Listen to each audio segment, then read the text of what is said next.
Hello, everybody. Good evening, everyone. Thank you all very much for being here. My name is Trudy Cox, and I'm the director of the Preservation Society. And we are very happy to welcome you, Kathryn, here. I think everybody is interested in spiritualism. For those of you on Zoom, welcome. We have people tonight listening in from, what's the music? Somebody's phone? Oh, turn your phones off. But I like that song. That's a good one. Nebraska, Montana, Quebec City, and Great Britain. So hello. This has been a very big week for the Preservation Society because our friends from HBO are back in town filming The Gilded Age. Don't know when that's going to show, but we're excited for the third season.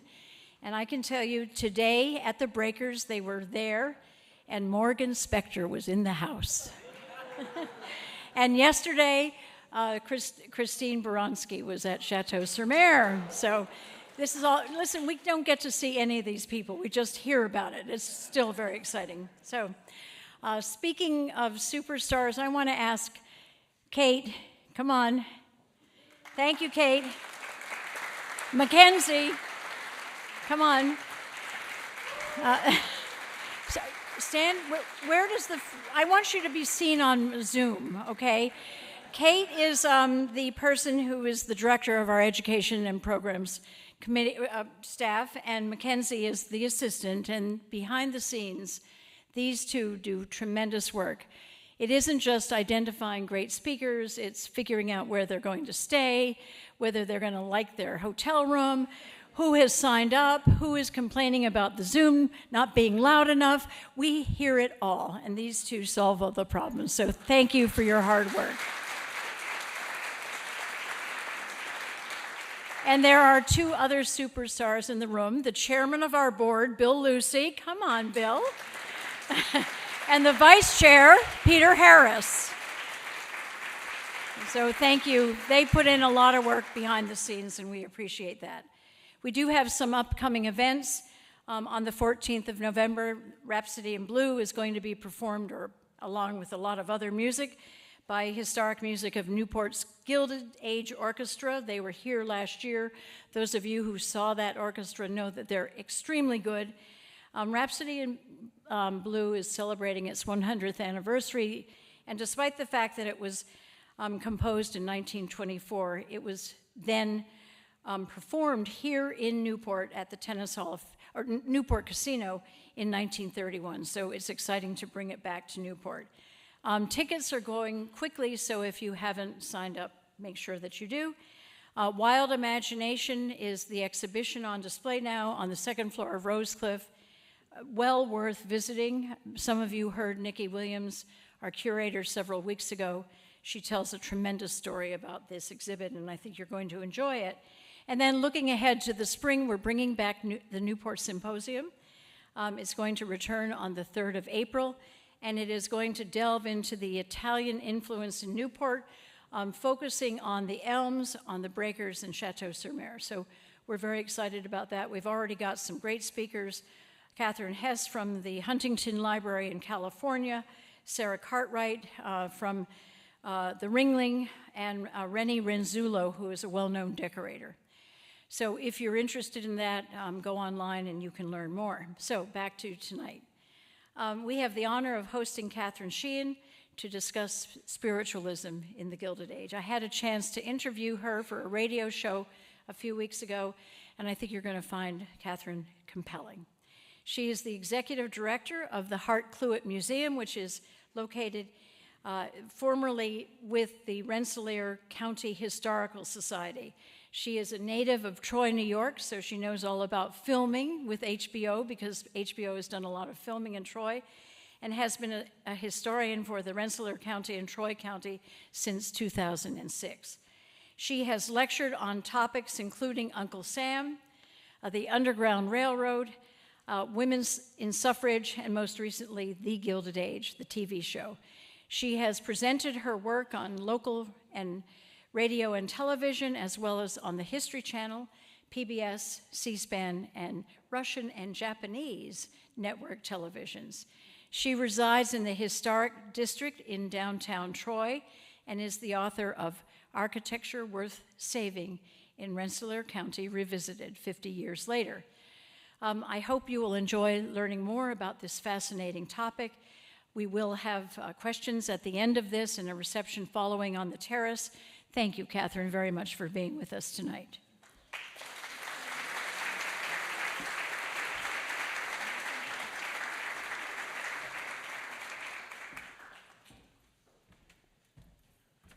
Good evening, everyone. Wow, what a crew. By the way, we have, I'm feeling your pain, those of you who live here and are dealing with the Haddad Brothers trucks outside. You have about as much street space as we do in Troy, in the historic district, so you're lucky that you have the things. But actually, it's been quite wonderful for us, and it has been a pleasure to meet many of the actors. More importantly, even better to meet the behind-the-scenes people, including Julian Fellows. That was a lot of fun. And Bob Shaw, who is the Emmy Award-winning production designer from season 1 and all season 3. As a matter of fact, he's probably across the street at the Elms as we speak right now, because I know they are filming. This is really, Kate, we were talking before, and she said, how do you get these ideas and things? I said, well, sometimes I'm looking for something else, and I'm doing some other research, and you just come across something, and let me just do my technology here. And one day, I came across a small leisure notice that said, the Fox sisters were going to be in Troy. I went, that's interesting. Who are the Fox sisters? And of course, it came up with the Fox sisters, who were the spiritualists. They were here originally from Hydesville, New York. And there was Maggie, and there was Leah, and there was Kate. Maggie is the person on the left, I guess, which we're looking at the screen. And they became famous. And our Rand's Opera House, where they were speaking, held something like 1,800 people, and they would have a packed house for 3 or 4 days talking about spiritualism. And they became famous mediums. They were into this, they said their house had been haunted, and they were able to capture the presence of the dead. It was out in western New York, in Hydesville, New York, and then eventually they kind of had to escape towards Rochester, where they lived for a while. They were daughters of 2 Methodist parents who had been part of the Methodist camp, and so they just had this just amazing long career that people believed them. People believed that these knocking and rapping sounds were, they were able to conjure the dead.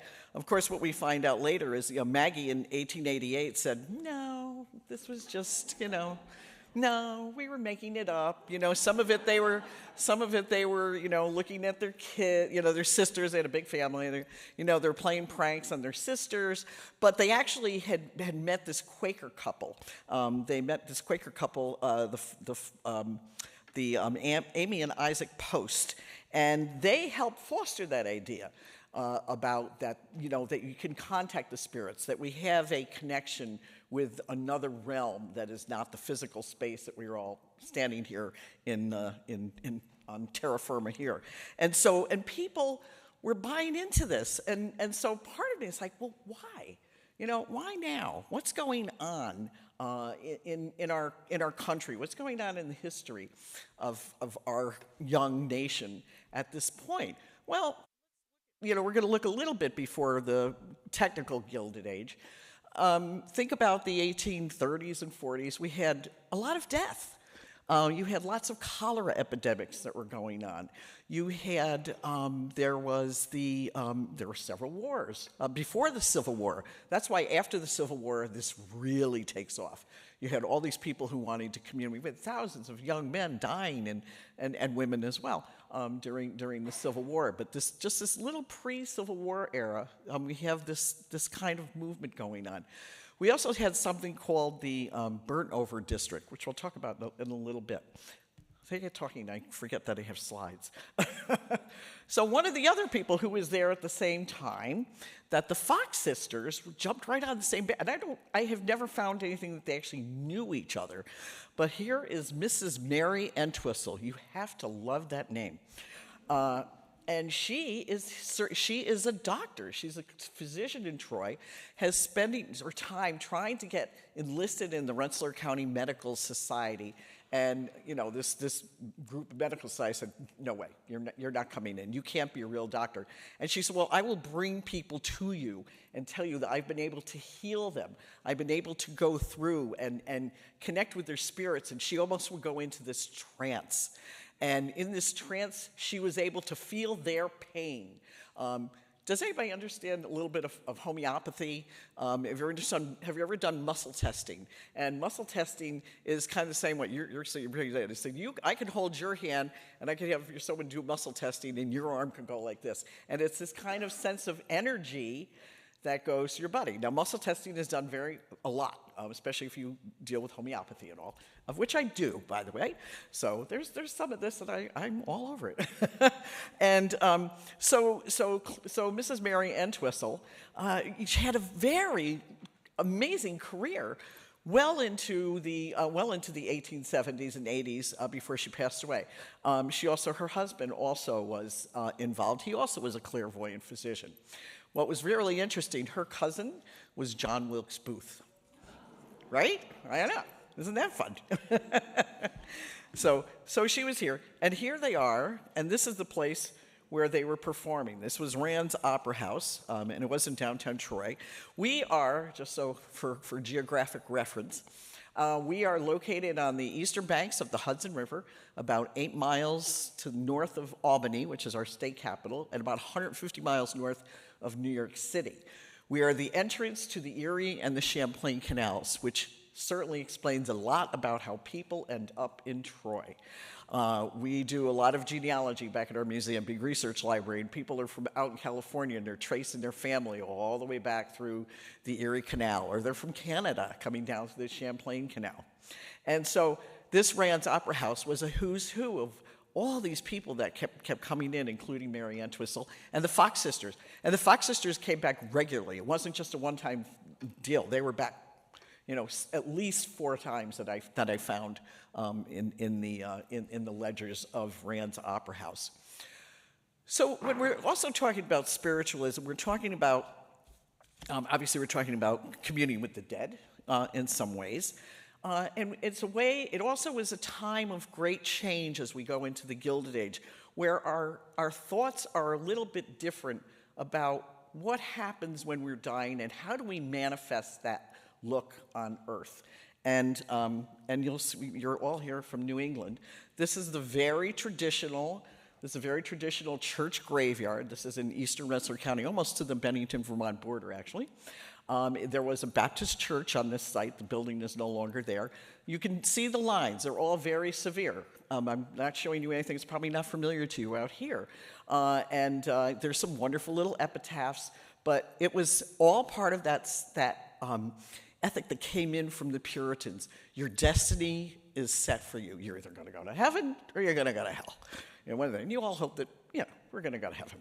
But somewhere around the 1830s, again, remember we are in such a flux of going on in our world with people dying, the cholera epidemics and things like that, and new influx of different immigrant groups that are coming, and particularly at that time, 1830s, we have the early Irish, and we have a lot of early Germans that are also coming in, as well as a burgeoning Jewish community. We have a wonderful synagogue right here, that's even earlier, you're like 18th century here. And so we start thinking differently about it. Maybe death is very much a part of life.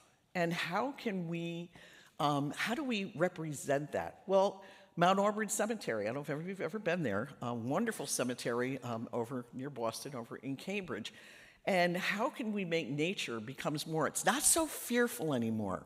It's not that, it's just, the destiny thing is gone. So when someone dies, you can basically start communing with nature. And so that starts to be reflected in the design of our cemeteries. And Mount Auburn is the first. It's called the Rural Cemetery Movement. And this is right off their webpage. And this just launches a whole new idea of how to bury people and how we start to think about the services that we're going to have for them and how we can keep continuing to visit with them. Again, now you're being attracted to with the spiritualists and things like that.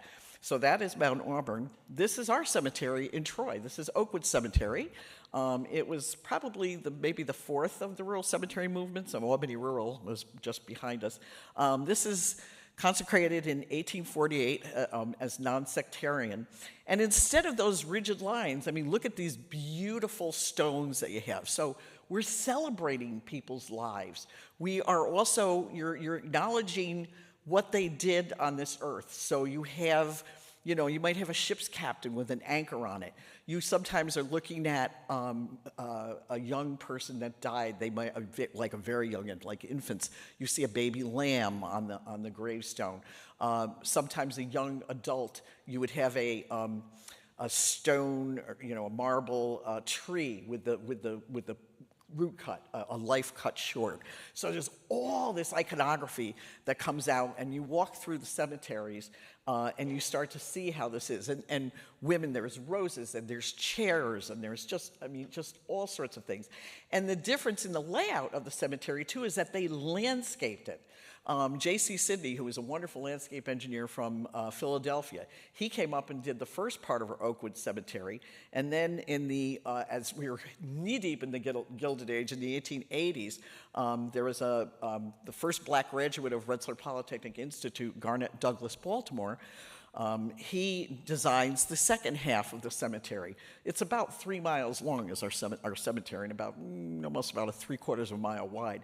And it also included ponds. They were doing water features. You're seeing beautiful iron bridges. So it created a park. It's not just a cemetery. And what did they do this Gilded Age era? We are going to make a picnic. We're going to take a picnic. We are going to commune with the dead. We are sitting among them. We're having our dinner with them. We are, we are now they're not so far away from us. There might be in some other realm, but they're with us in our spirit. The other thing that also is happening at that time is a bigger interest in cremation. We have to remember by the 1850s when we're talking about wealthy people here. Let's not. The rank and file people were still somewhat getting buried in, very small boxes and in very severe stones. If you have any kind of money, you're doing something like this. You also are going on the grand tour of Europe. And so there was a family, they were the Earl family. They were one of the large collar and cuff manufacturers in Troy. We were a huge industrial city by that time during the height of the Gilded Age. And they had a son who was very infirm. He knew he was not going to live long. His name was Gardner Earl. And Gardner Earl decided he wanted to go on his grand tour before he died as a young man. And so he became fascinated with the cremation process, which they were doing in Europe, way before we ever did that. And when he passed away, he died in Troy, his family had to go all the way to Buffalo, New York, which is from Troy about 250 miles, and to have him cremated. And this was actually in the late 1880s.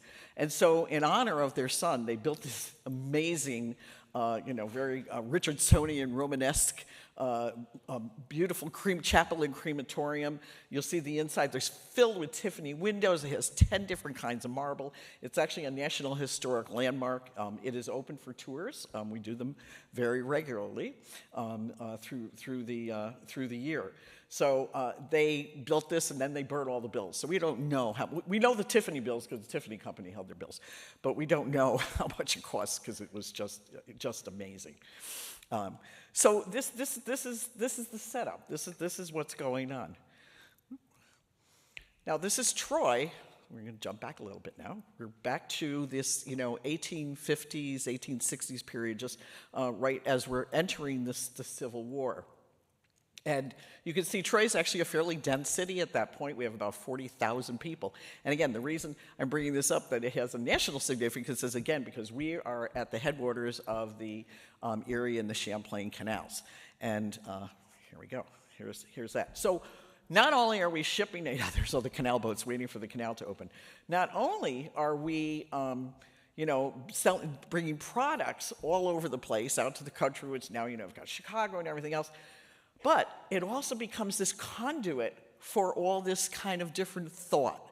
And that conduit, especially with religions, that really, it starts a little bit before that time period, it's called the Burnover District. And these whole spiritualist movement starts taking hold. Now, we already had the Shaker community. The Shaker community was, did that show up? I can't see what the picture is. There we go. Okay. The Shaker, this is the Shaker Church in Mount Lebanon, which is right on the border of Rensselaer County and then western Massachusetts, over near Lenox. But the first Shaker settlement is in Watervliet, New York, which is right near Albany. It's actually right near the Albany airport. And people are already going, oh, who are these Shakers? Why are they shaking? Why are they dancing? What is their philosophy? They were separate. They had separate, quarters for men and women, but they still are. They're still Shakers up in Sabbath Day Lake up in Maine. So they're here in the late 18th century, but it really takes hold, and people are feeling the need to hang on to some other site, some sort of type of religion to be captured, to put into your spirits. And there was no other group that really enforces this whole burnover district but the Methodists. Now, Troy was the center of the entire Methodist conference, which included just about everything out to Buffalo, all the way up through New England, actually, including, I think, maybe not Rhode Island, but many of the other New England states. And so you have Methodist camps. Has anybody been out to Chautauqua? Chautauqua, out in western New York, out near Buffalo. They had a number of the of sightings out there. Let me just move I get talking ahead of my slides. And okay, there we go. There were also the camps on Martha's Vineyard up at Oak Bluffs, and which again are still there. And so you have, now you have people that are going to follow these camps. They're going to feel safe. This is a huge geographic area as you're going out through the western part of New York, leaving the Hudson Valley. And so there's space. No one's going to bother you. You're not going to be a freak if you're going to be, to be part of your religion. And so you can feel very protected, very, very safe in this. Now, there were some really interesting characters along with this, and this is one of them. This is John Humphrey Noyes. He comes down in the 1850s from Putney, Vermont, and he was actually facing adulterous fornication. That should start to tell you where this is going to go. He believed in something called Bible communism. This was something, and he develops this. He has Bible communists that they have this whole sect, and they are out in Oneida, New York. Now, what else does Oneida ring a bell to you? Silver, right? That's them. Because, we have to support this institution. Here's the Oneida Mansion House. You can stay there. It's fabulous. It really is quite wonderful. So he was practicing eugenics. And really, he wanted this entire spiritualist movement to happen within this community. And it was called stirpiculture. And so it's a little strange of what he was doing. So he felt that how do I put this? He wanted non-procreation to happen all the time because he said when non-procreation happens, there is a charge of electricity that volts through your bodies, and that volting through your body will bring you closer to God. Except he was in charge of all this. I know. This is a good one. Now wait. So look at this room. If you go there, so this is a meeting room. This is a meeting room on the site. And they would have, prayer services and everything like that. But alongside the walls are tiny little doors. And in behind these tiny little doors are small beds and just a small nightstand, nothing else in them. And he would say, I would like you to go with this person, and I want you to go with that person. He's practicing eugenics. He's really one of the only people who's practicing eugenics.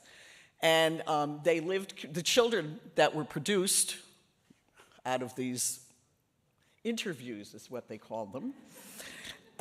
They were all communally raised, which really was an interesting time for the women who were part of the Oneida community, because they felt empowered to do different things. A lot of them became suffragettes. Most of these groups that were part of this tended to be very progressive in their thinking. They really liked to see this whole, nature take hold. They didn't feel they were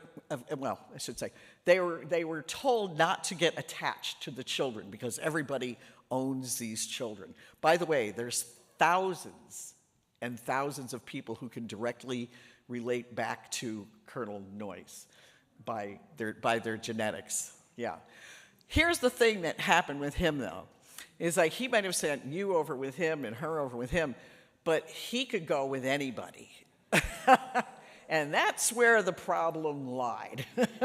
And so really by the 1870s, he basically was, kind of run out of town again, kind of like he did in Vermont, ended up in Canada and was never seen from again, and I think they say he died in the late 1880s. His son went a complete 360 the other way, and he said, we're not doing this anymore. The entire thing fell apart. However, they continued making silver, and the Oneida silver was an enormous business, and it continued to grow. And all those people go back here one, all those people who were involved that could trace their roots back. If you are a descendant of that, you could actually, part of this is a senior community, and you could go and live there. They were still, all these generations later, they are still taking care of the people who came out of Colonel Noyes. So it was this whole holding into it was kind of amazing.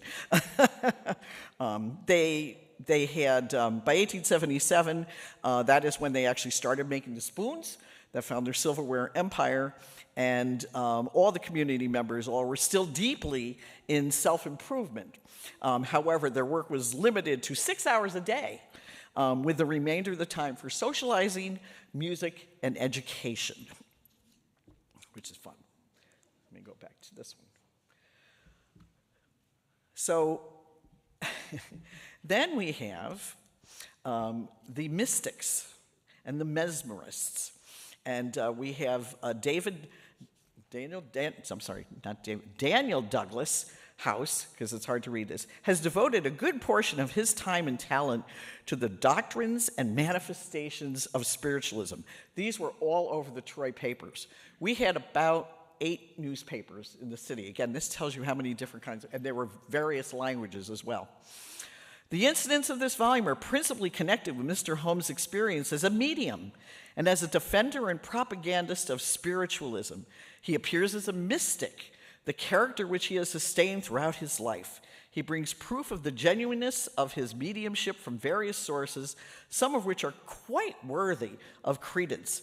His doings present a curious ease of pathology, although English scientists have abundantly proved that the phenomenon called spiritual manifestations are the result of physical causes or conditions. So again, we are still going back to health. It's bringing it back to the health of the person, from the spirit to taking care of the body.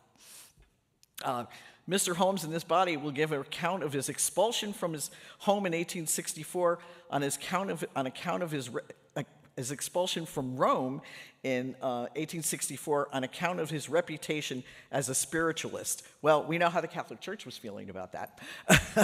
That is why he was thrown out of Rome. They were having none of that. And there were a lot of letters to the editor from Catholics in Troy. By that time, by just post-Civil War, we had 2, 3, 4, about 5 different Catholic churches from all different. We had an Irish one, we had a German one, later we had a Polish one, we had a French church, and all of them were like, nope, this just isn't going to work. You shouldn't be going to see them. He was also at Rand's Opera House. Everybody went to Rand's Opera House. That's where they did. And then we have the phrenologists. Again, they're all, by the way, every one of them tried to enlist into the Rensselaer County Medical Society, and every one of them was, they said, nothing doing. We have the Professor Fowler. Have you ever seen the heads with all the different lines on them? Yeah. So that's the study of phrenology, where you study the brain, you study how this is working, and again, with the electrical impulses of how you can touch this part of your brain, you're going to make the pain on your arm go away, and you can also make yourself, you become a better person because of that. And we have a wonderful readout from Fowler's Institute. He was in New York City. He was very famous. He went for a long time. And there was a Mr. Alvin Littlefield who was from Grafton, New York, who was just outside of the city of Troy. And these are a couple of things that Dr. Fowler had said about him. He said, "You have a strong constitution. You're tough as whip, wiry, hardy, and enduring. There is not 1 in 1,000 who has more of the real whalebone than you. We need not advise you to avoid stimulants." This is the other thing you see a lot going on, temperance, where there'll be no drinking. Those Irish came in 1848, just ruined everything for everybody. Sorry, everybody starts drinking. There's just nothing good is going to come of that. One of the fun things is that there's a bar in every corner in Troy, thanks to all the Irish that came in.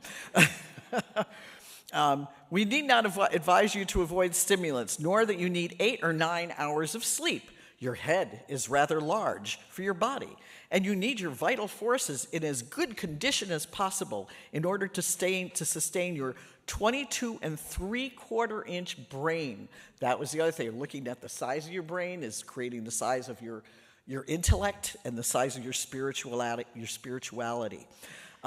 Here's another fun one. You have the faculty of remembering faces and forms very well. As a mechanic, you could work by the eye in forming and shaping things. As an engraver, a moderator, a carpenter, a blacksmith, and a sculptor, you could learn to buy. You were also fond of home and children and home associations, and are capable of ardent attachments to women. But you would incline to be at the head of the family, not making much noise and bluster about. This is great. This is all from Mr. Fowler. This is his thing. You have not much hope. You should learn to look on the bright side of life. You have not much faith. Your reverence is fairly developed, so is your benevolence, and you feel respect for things sacred and are kindly toward mankind. You're kindly toward mankind. You would enjoy a business that called you a good deal in the open air, and it doubtless would be better for you than to be shut up out of the way of the wind and the sun. Wow. And so this goes on and on and on. This is like 6 pages long when you get done. And this is studying every region of the brain. My chiropractor is a great phrenology head. He wouldn't let me bring it with me today. I said, please let me take it. But they're really wonderful.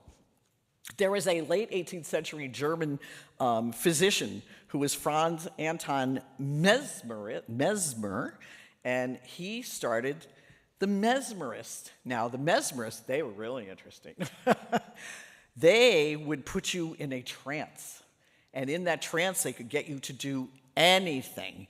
And this is, again, where are they over? They're over here at Rand's. Here is the full discovery.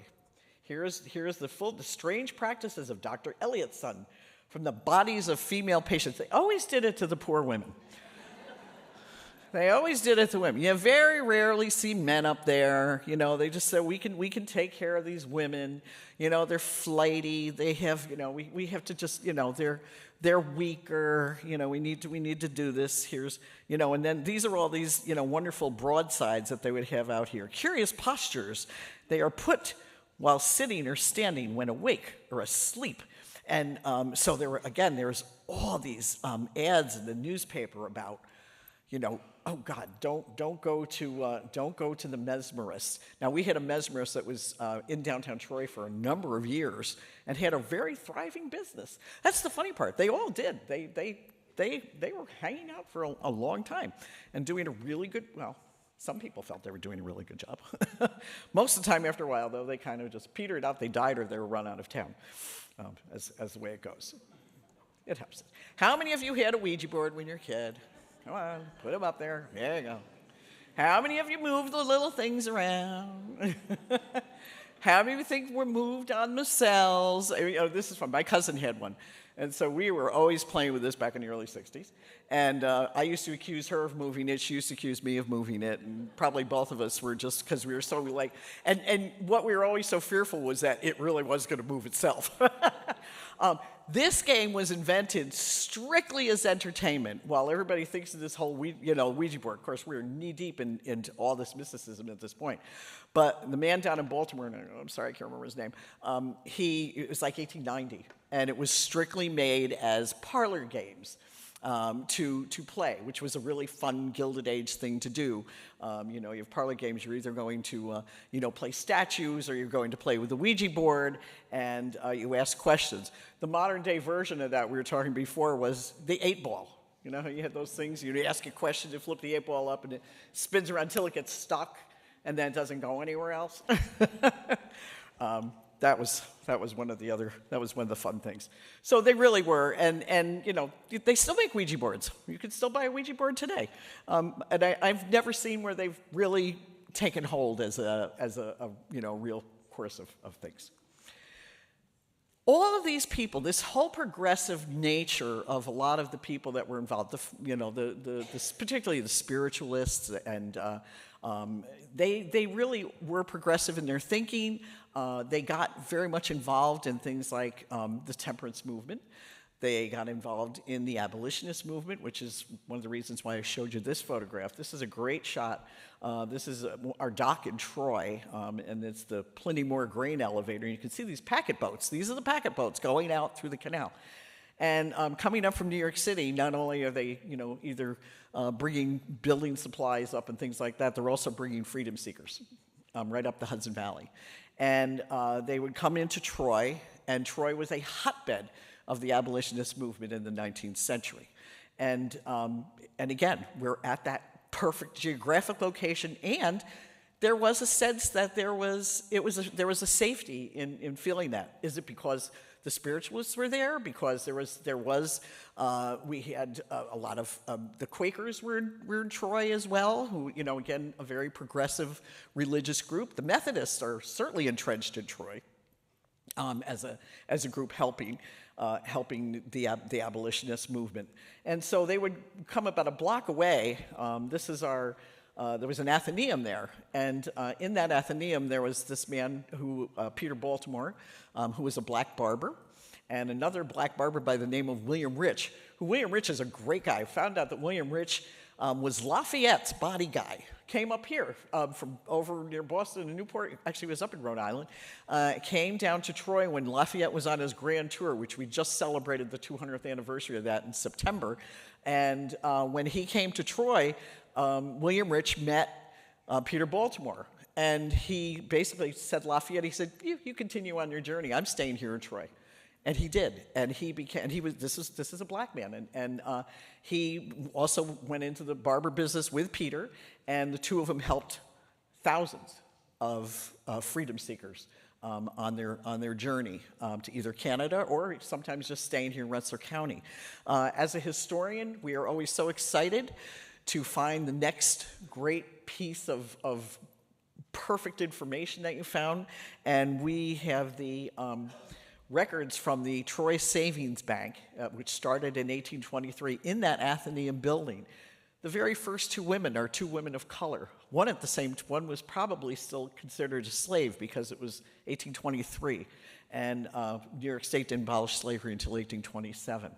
Later on, in some of the other ledgers, I found things like the Troy African Female Benevolent Society, finding the women's first and last names, which if anybody's done research going back trying to find women, it's very difficult. So this is really kind of new research for us, and it's very exciting. And William Rich is very involved. He starts a school. He becomes friends with, Frederick Douglass. So Frederick Douglass comes to Rand's Opera House, and he is there. And again, so all this progressive movement continues on. Whoops. Come on, there we go. This is our Liberty Street Presbyterian. It was called the Liberty Street Presbyterian Church for Colored People. And this was where one of the very first Vigilant Committee meetings that was held, and the first person they wanted to bring in there was Frederick Douglass. And Frederick Douglass came to Troy. That's how important Troy was in the whole process of the abolitionist movement. I'm going to, along with temperance, with suffrage, we'll get in a minute. This is one of the Vigilant Committee meetings that they talked about. And it wasn't so underground either. They talked about the underground. It really wasn't underground. It wasn't underground when Harriet Tubman came into town and helped a man escape in the bonds before they were going to send him back under the Fugitive Slave Act. So she was in town too, several times. This is the Troy Female Seminary. It was started by Emma Willard.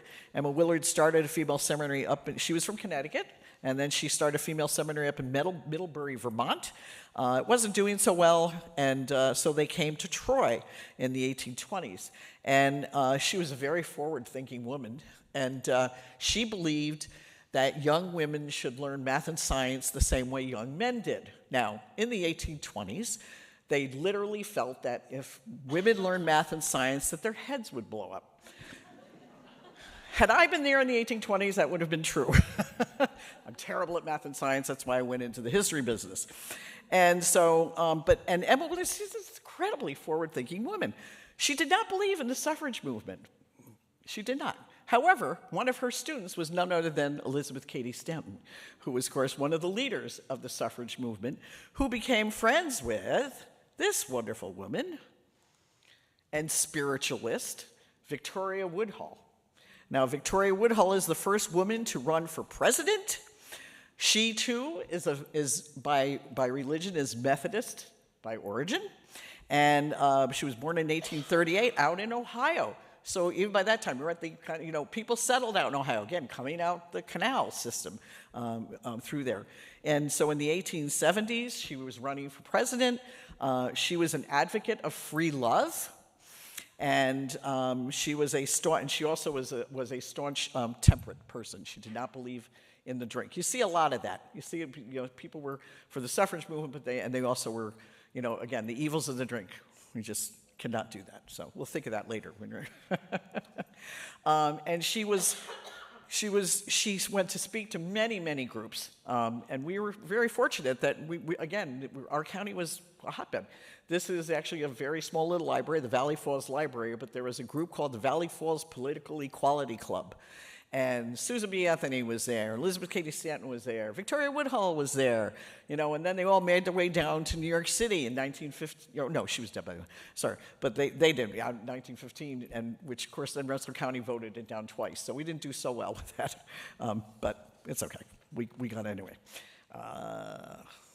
We have our Votes for Women banner. And then, certainly last but not least, we have Thomas Edison.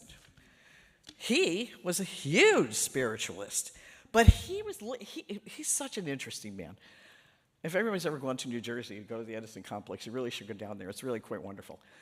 He was taking that not from so much of a religious aspect of it, he was looking at it from the mechanics of it, from the electricity end of things. He said, you can be a spiritualist because of again, a little like, you've got these electrical impulses. So kind of like Humphreys, like Humphrey Noyes, John Humphrey Noyes was in the way that your brain is going to work. He really was trying to capture that energy. And of course, what does he do? He invents, light bulb, among other things. But he was really looking at it from a very kind of scientific point of view on that, as opposed to more religious end of it. But really, really fascinating man.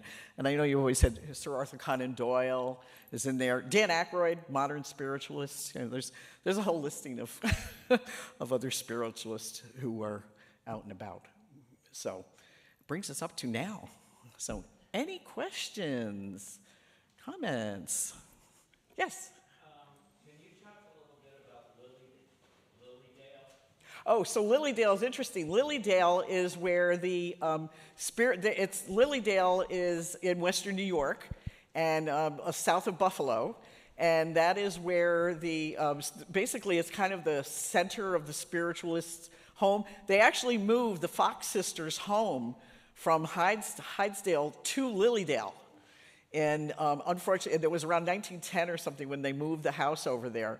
And then the building burnt down in like 1950s. And it's a little like Chautauqua is they have events all the time. And I'd love to go to, I've never been to Lilydale. I'd love to go out to Lilydale. Really cool. Yeah. Hi. Deepak Chopra has been out there. Yeah, I was just about to say Deepak was there. Yeah. And a lot of other people. But there's also a hotel there that you can stay in. Yes. It's only a couple of rooms, but they call it a hotel. And where this guy put a blanket over his head and painted this amazing life-size painting without ever seeing who or what it was. Wow. Until he got, it's really cool to go. And there's a bunch of mediums all over the place. Yeah. And spiritualists and stuff like that where you can visit. There was another big nationalist movement that happened with the spiritualists too, happened in the Chicago Exposition of 1893, where the National Society of Spiritualists actually starts in Chicago. But it kind of, I think, it morphed more to Lilydale, seems to have, picked up and become the strain. But think about all the people in the 1890s, going to, I don't know if everybody remembers going to World's Fairs. I remember the 64 one. This was a big deal. And people going out in Chicago to see all these new inventions to this, this progressive country that, we have moved into in the late 19th century. And there was a whole spiritualist movement that starts attaching that in Chicago as well. Any other questions? Please raise your hand and I will bring over the microphone to you so our friends on Zoom can hear us. Oh, over there. Oh.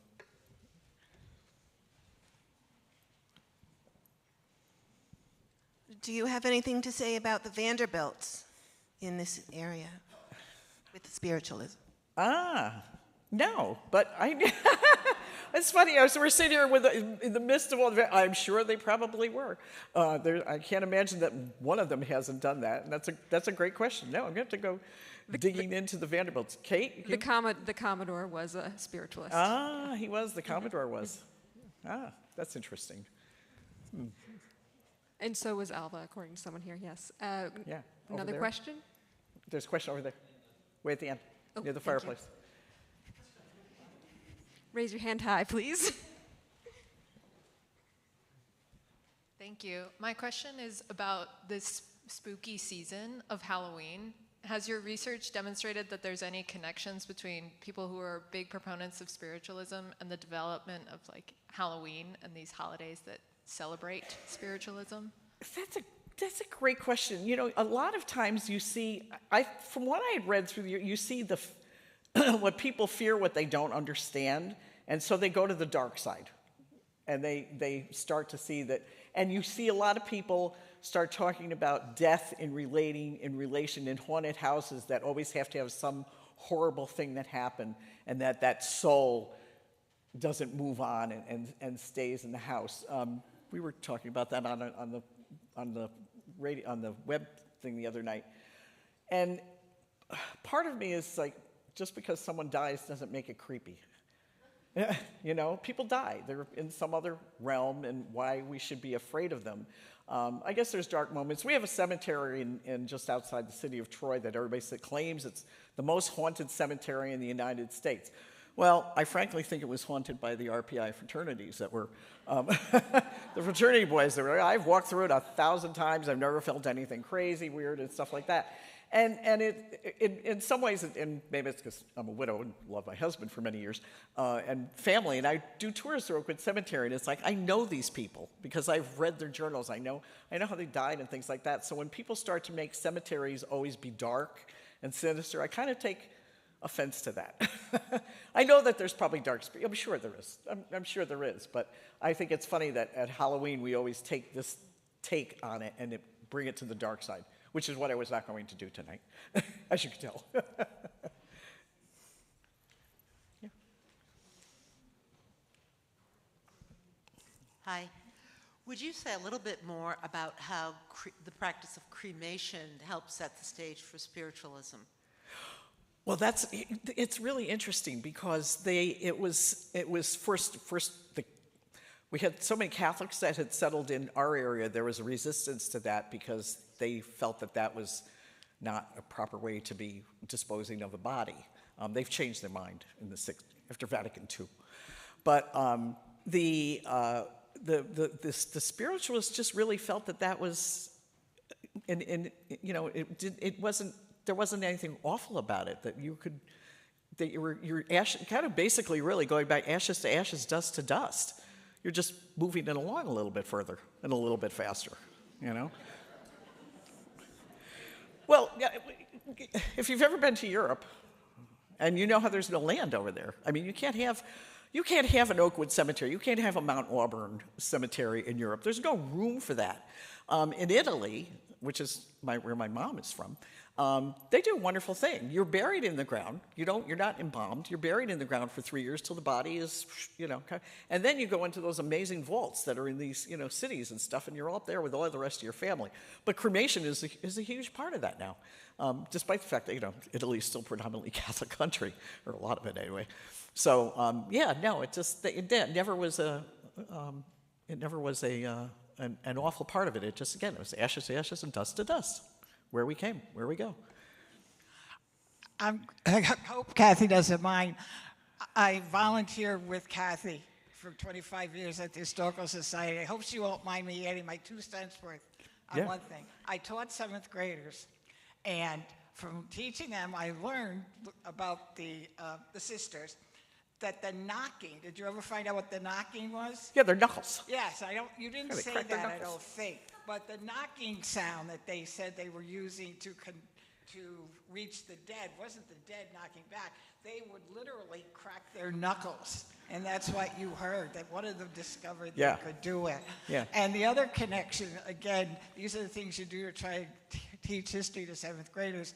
The connection of Halloween and the death comes from the Feast of All Saints, the following day in the Christian or the Catholic Church, and it was to honor the dead.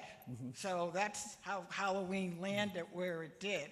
The Christian celebration of the dead is the 1st of November, and so this predates it. So if for a stretch you could say that would be the connection between the death and Halloween. Yeah. And I mean, even some of that goes back to the Druids, you know. And at the end, you know, when we go back, you think about these things, they're still going back to the seasons. It's the end of the season. It's kind of the death of the growing season and things like that when they're going into. Yes, thanks, Mark. Hello. With my generation of like Gen Z and millennial, I see there's a big rise in spiritualism, and a lot of people practice it, think it's very important in their life. Why do you think there's a rise in it, and do you think it connects back to all the practices in the 1800s, 1900s? I think there are different times when we are feeling very anxious, and we feel that we need to attach ourselves to something. And I think certainly I think even maybe younger than you are, think of what everybody just went through with COVID, and that kind of sense of isolation, and you have to feel a sense of belonging and a sense of peace in your heart and your soul. And so maybe there's different times, and I think we've had different times where, depending on, you know, I was born in 1955, so I'm, you know, one of the baby boomers. You know, you look at, you know, as a parent of kids, I have a 40 and a 47-year-old. You know, we weren't permissive parents, but we were kind of on the cusp of that. And then you have kind of the 80s where everybody was like, you know, do what you want, things like that. And maybe that in that generation, you needed a better sense of belonging. And so I think it is kind of, and I think there's just generally maybe world things that people feel, they latch onto something that they can make them feel better. And that's been true throughout history, again, starting all the way back when we first started talking about this. Yeah. Good evening. Thank you for your wonderful talk. Thank you. One question. Harry Houdini, the famed escape artist, do you know or can talk anything about his views about the psychics, which he was sort of involved with back in, early part of the 20th century? I'm sorry, I missed who the first part you were talking about? Harry Houdini. Harry Houdini thought they were all quacks. He thought they were all crazy. He was completely against all the spiritualists. He said, "You're all nuts." Even though, Harry talk about being able to jump on the Halloween, or, the bad spirits background. Yeah, he thought the spirit, he was not in favor of any of the spiritualists at all. Yeah. We have time for one more question, I think, if anyone has one. Otherwise, we will wrap it up, and thank you so much, Kathy, for a wonderful evening and a very fascinating subject. Thank you for all coming.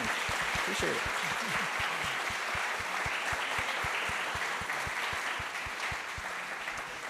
I hope we see you back here on November 14th for Rhapsody in Blue. I'd like to invite you out to the terrace for a reception. Thank you. Thank you very much. I'm glad.